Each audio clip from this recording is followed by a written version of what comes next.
reactions to my victory is just very simple. I feel humbled. I feel loved by my people, and I'm eternally grateful to them. I thank God for giving me that victory, and I want to thank my people, the leadership of our party, from the national leader, National Bola Tinubu, the governor of the state, the deputy governor, our leader in Ekwe, Alhaji Shakiru Akoni, all our leaders in the division, and especially those in my constituency who stood by me. And I'm grateful too to His Royal Majesty, the Oloja of Ekwe, Bakowodo Nishola Admiration, the Udo of Ekwe, Baba Shefiu Adewale, all the traditional institutions, the spiritual leaders, the chief imams, the Christian Association of Nigeria, the CAN, the market men and women, the CDA, CDC, everybody, because it was an overwhelming support. And I thank God, and I want to thank party faithfuls, party members, party stalwarts who stood by me, who believe in me, who believe, well, I've been representing them well, I should continue to represent them. So I'm eternally grateful to them. I'm equally very grateful to the leader in the parliament, that is Right Honorable Mustainu Tobun, who used to encourage us to do more for our people. I want to appreciate him, and I appreciate all my colleagues for their support at all times. So overall, I'm eternally grateful to God for giving me that victory.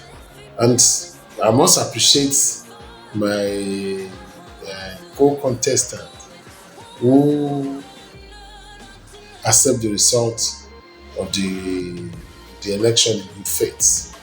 It was an open election, it was free and fair, and they were able to accept the result and congratulate me for winning the election, without any rancor. So I appreciate them too, and I'm grateful to them for at least coming around and promising to support me to win the general election. So that's my reaction.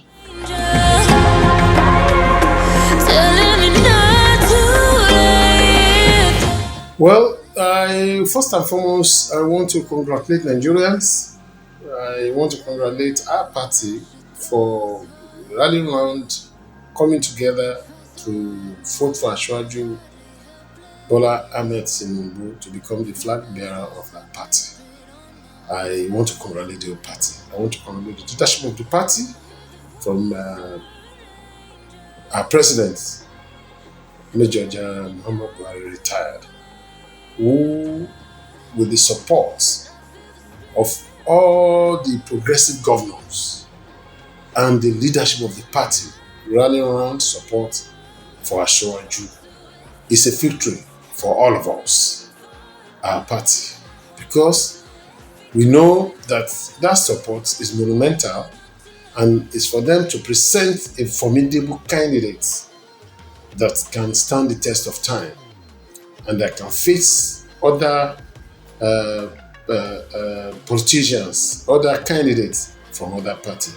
So I want to congratulate the party for doing that, and I want to congratulate Nigerians for present before them a credible candidate whom we believe in, that can move this country to the next level. So it will have been changing Nigerians if we have presented a lesser candidate. All of them are very important. And like we used to say, if we have two good, one must be better. And that's why we have better, best. So I think for now, Asiwaju seems to be the best. Not even seems to be the best. Only God knows the best. But Asiwaju, to all of us, human being, is the best. So we want to congratulate the party for picking Asiwaju as the flag bearer. I want to congratulate Nigeria in advance for voting overwhelmingly, because I believe they're going to vote overwhelmingly for Asiwaju, so that at the end of the day, Nigeria can, all those problems we are facing, by God's grace, will be resolved. And Asiwaju will want to put his name in gold in Nigeria. His name has been written in gold in Lagos State. and he wants it written in gold in Nigeria. My heart is hardly helpless. Find myself so desperate. In my own opinion, but I don't want to sound immodest, this is a foregone conclusion. The election is just waiting for the elections to come in February or thereabouts. No, all of them know now.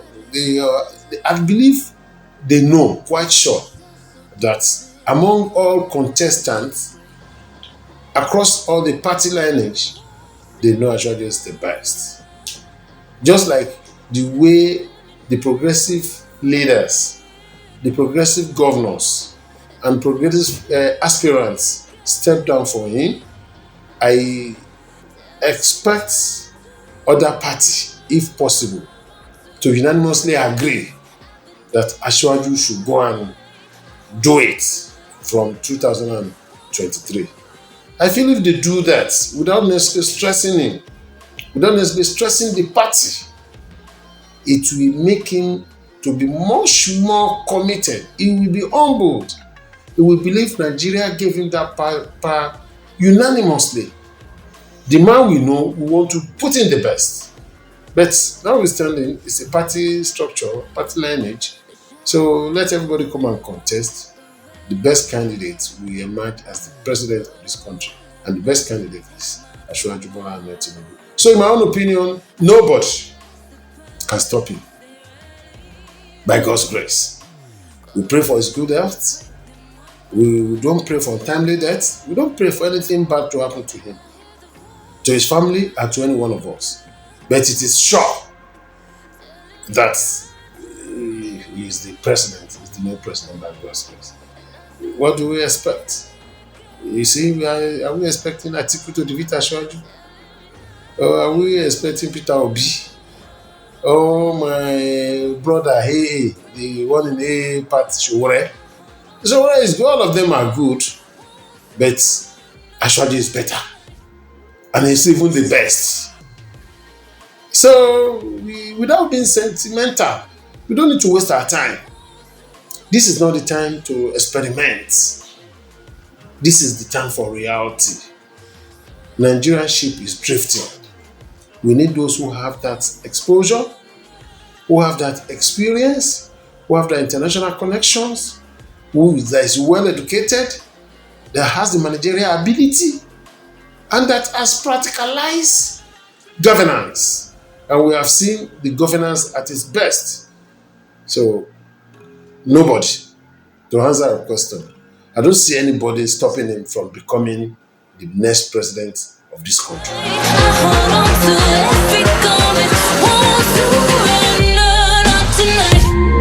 Well, I think Ashwaju is a leader and is the leader of leaders.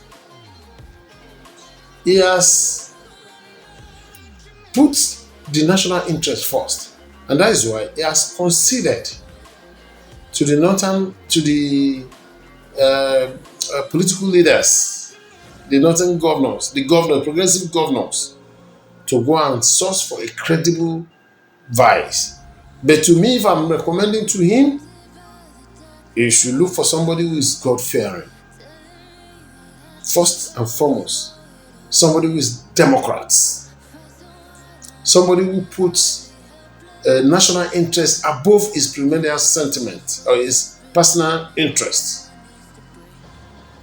Somebody who has the will to serve. And somebody who is committed to have the will and to be committed to serve. And somebody who will help his administration. They should use telescopic eyes to search for such people. Many people will be jostling to become his spies. But I believe the progressive governors, the leaders, will sit down critically and pick somebody who will help the country and who will help the cause that we're all pursuing. And what is the pursuing? Human capital development of this country. Socio-economic emancipation of this country. Security of life and property. Job creations. And Making Nigeria ranks among a committee of nations that we can refer to as a developed economy. So I think you should pick the best to assist him, to support him.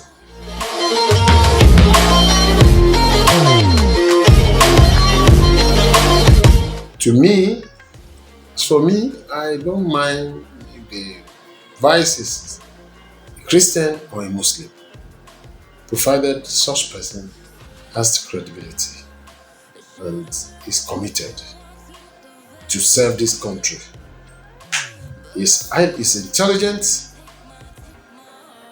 and he has what it takes to lead. So, and we is equally very ready to work with his principal without, any encumbrances. So, as for me, if you are a Christian, if you are a Muslim, or you are a traditional worshipper, once you are ready to work for this country and the leader can identify you as a credible vice president, you are good to go. So I don't want us a situation where we are, the situation where we are now in this country. We cannot afford to experiment. We need the best. And the best could be a Muslim, the best vice president could be a Christian, even the best vice president could be from traditional worshiper.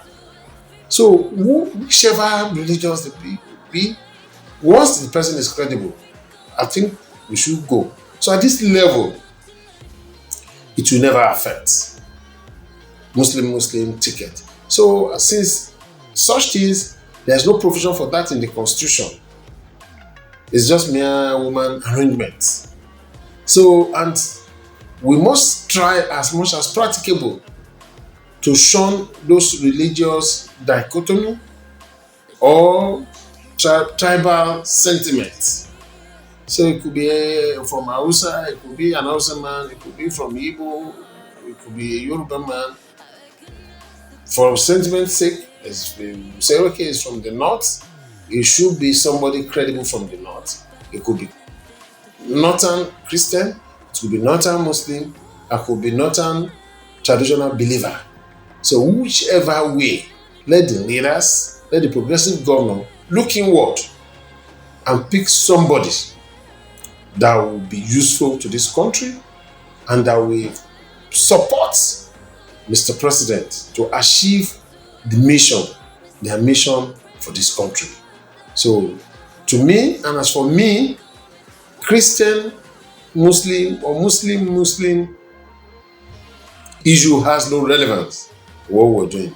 Rather, the credibility of who to be the vice president matters. So to me, I feel that's what matters most, not the religion or tribal sentiment.